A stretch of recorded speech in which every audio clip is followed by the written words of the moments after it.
We welcome Mack Brown, coach of the undefeated North Carolina Tar Heels. They just beat Miami. They're about to play Virginia.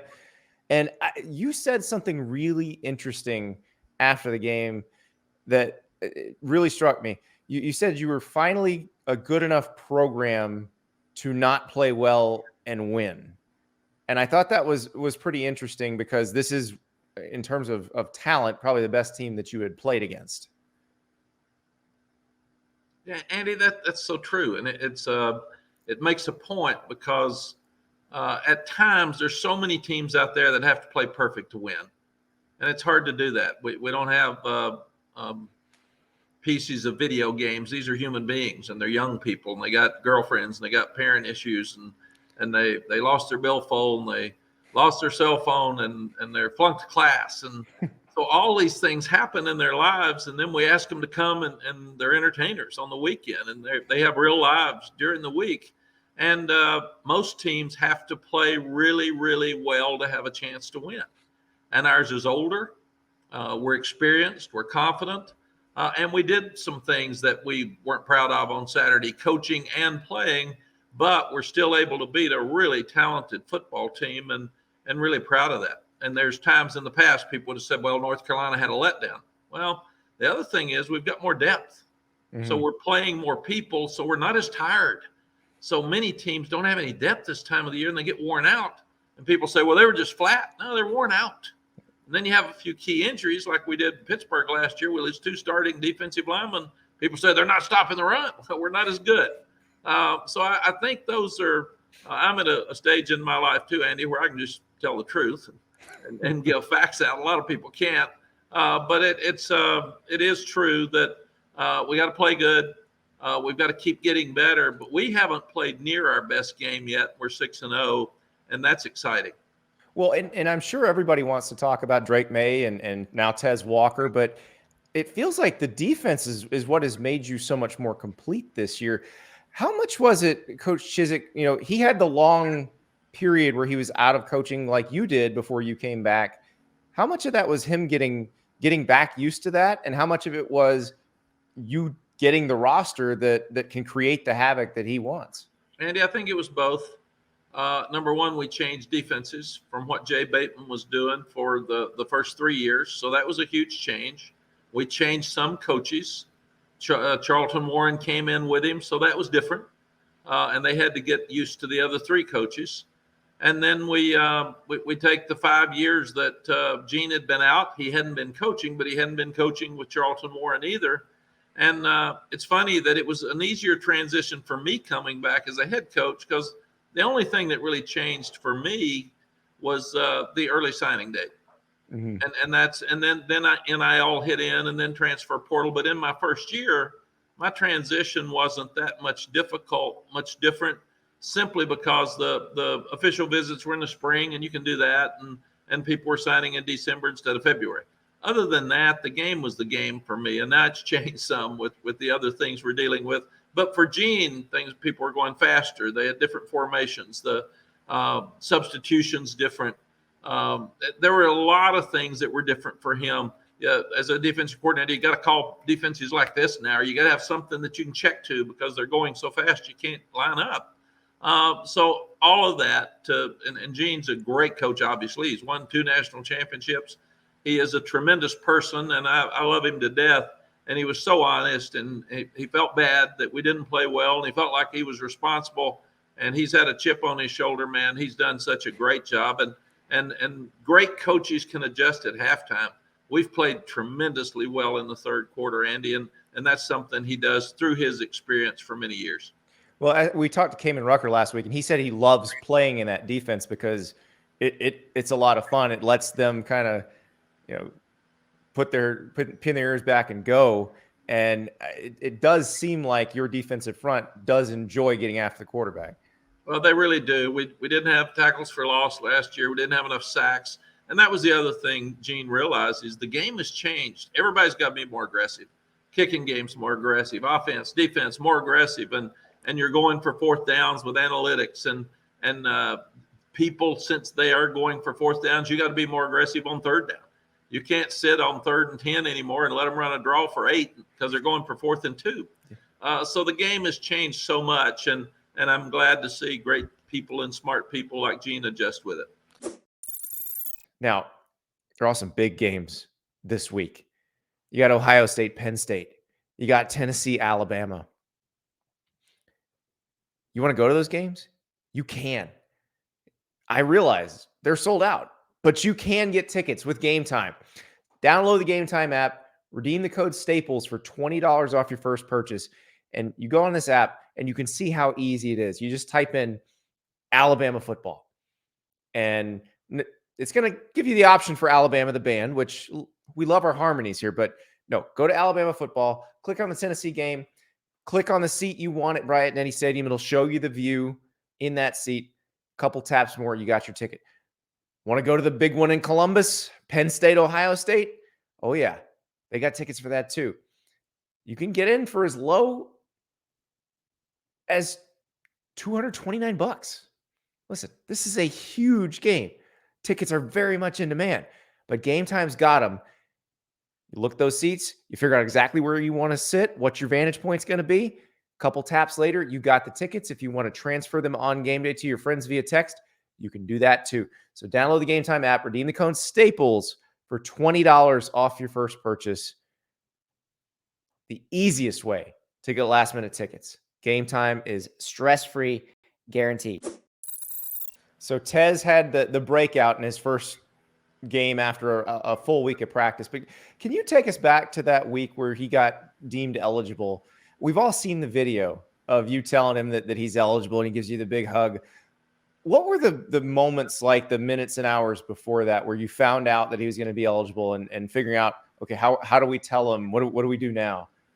Andy, we learned Friday night at about 6 o'clock before the Charlotte game he's not going to play.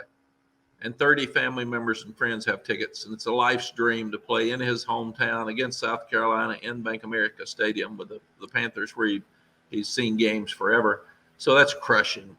We worry about him. He doesn't even want to go to the game, so I have to talk him into coming back to the game. Then the next Thursday, another committee looks at it, and at 9 o'clock in the morning, 10 o'clock in the morning, they have their process with him for an hour. And then we get a call at 4 o'clock. He's not going to play against App State the next week. So we have to bring him in again. And he's just absolutely crushed, because we feel like it's a no-brainer. And we feel like he's going to be playing with both of these processes. And there wasn't any reason to feel that it wasn't going to be that way. So then we have to look at making sure he's taken care of with mental health. What's he going to do? Is he going to play? Is he going to stay in school? Is he going to practice? Is he going to work out for Pro Scouts and try to get drafted? He's got all these things we got to check off.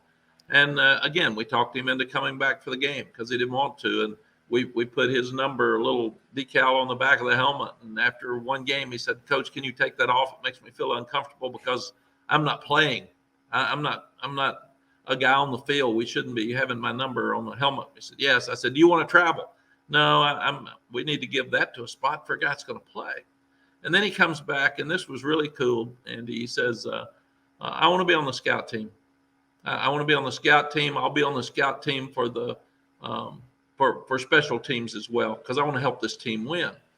So then we don't say anything to him much, because you don't want to hurt him again. I mean, how many letdowns can you have? And here's a kid, and he doesn't get NIL money. He doesn't get to go to the pros. I mean, there's boxes checked off for him that are changing his life. But there's a lot of important people are working on this. The trustees, the attorney general, he's got a lawyer through NIL. And we're hoping that he can play again, but we're not sure now. We've been told twice. So long story shorter here, we're supposed to hear by noon on Thursday, before last week's game at noon. Bubba gets a call at work. They work it out. I get the call at 12:30 that the NCAA is going to release at 12:45 that he's going to play, that he's eligible. So he's in class. So I actually call him in class, and he's afraid to answer it. And then he gets it, and I said, "You need to come see me." And I didn't want to get him all excited and have him tell somebody in class where his parents knew. And he said, "Coach, I can't leave class." I said, "You can leave class. Just tell a professor that you've got an emergency. You just need to leave." And he said, "Coach, he may be mad at me." I said, "Just trust me. We're going to be good." First time I've ever told a kid to leave class. he comes over, he walks in. Lonnie Galloway, as coach, is being a little cool, and he said, Coach got something to tell you. And I said, no, Lonnie, come on, man, you're eligible. And I broke down, and he broke down, and I don't think he could believe that it was true.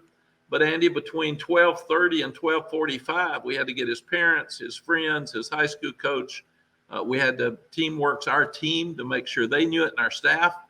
And then after it was over, we realized he hadn't practiced for 3 weeks. He hadn't thrown in with Drake. So we get him downstairs with Lonnie Galloway, and he starts looking at the game plan, putting him in. And then we have to decide, is it fair to start him?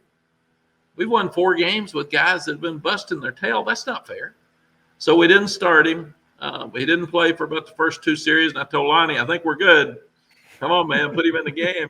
And he busted a few things because he hadn't been practicing. But with a full week, he settled down. He's just playing now and having fun. Was it hard for you to come out as strong as you did? Because you've not typically been that outspoken about anything, but you were very forceful about this particular issue. Yes, I felt like that my job is to treat these players like I would expect my son or my daughter to be treated.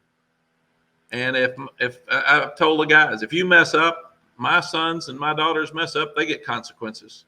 And I want them punished because I want them to learn from it. So that would be the same. But if you're wronged, and in this case, Andy, I felt like he was totally wrong. This was a no-brainer. He didn't play at one school. He didn't play. He practiced 15 times. They weren't going to play at North Carolina Central. So this was not a double transfer. And then people would say, well, you were one of the ones saying there's too many transfers. Absolutely. I was one of those people. Yeah. I said that. Yeah. But there's a difference in common sense. And I'm not a guy who wants to see guys transferring 4 times, 3 times for no reason because they got mad one morning, they got up and transferred. That's not healthy for kids. But I also thought that when everybody was transferring, it wasn't right and there was no common sense. But let's don't go now to nobody transfers and there's no common sense. We've got to put common sense into this. And this young man had so many reasons that it was okay that's why, unlike I normally do, I'm always trying to say the right things, but I thought the NCAA was wrong. And I thought they were totally wrong in hurting a young man's life. And I felt like for our players, for our parents, and for Tez and his family, who could not stand up for themselves, that I had to do it. And I wasn't against the NCAA. I wasn't trying to embarrass them. I wasn't really trying to call them out. I was just trying to say, this isn't fair. So let's make it fair. Come on, people, let's treat this young guy right. And to their credit, they looked at it again and changed the direction and made him eligible. So I applaud them for that. So this has been a season of strange things. And so you're undefeated. If I had told you a year ago that you would be undefeated in the middle of the season and you've lost your kicker and your punter for the year, and you got to start a 22-year-old Australian freshman at punter who didn't even know how to put on a football uniform this summer. What you said? It's crazy. We're one of the themes for our team this year. We've got a young guy, Tylee Kraft, that's got stage 4 cancer, and he's been fighting it for a year and a half. And we've got a chaplain that's got a very rare nerve disease, and he was perfect 2 years ago, and he's really struggling now. And then you see a receiver get hurt last week, and he's just running. Kobe Paysar, yeah. He plants his foot and he breaks his foot, and here he is. He didn't have any contact. Where he had a great game the week before. Our punter gets a block punt, picks it up, runs for a first down, hurts his knee. Our kicker says he hurt his groin kicking off. What we've said is this is a year that we can learn a lot of lessons about life because we can't control what happens to us, but we can control how we respond. So, Tom, be ready, man. You got to step up. And the message is for all of us, and whether it's in life or in football, you're going to get an opportunity at some point, and you better be ready for it because you may not get 2. And these young guys have stepped up. Our kicker hadn't missed a kick, and Tom punted really well on Saturday night, the first game he's ever played in his life. But it's been very unique. Does Tom know what's going on the other downs, or just when you send him out to punt? I don't think so. I don't even think he was a football fan. He's 22-year-old freshman. But when he told me he ordered this uniform because he didn't know we gave him one.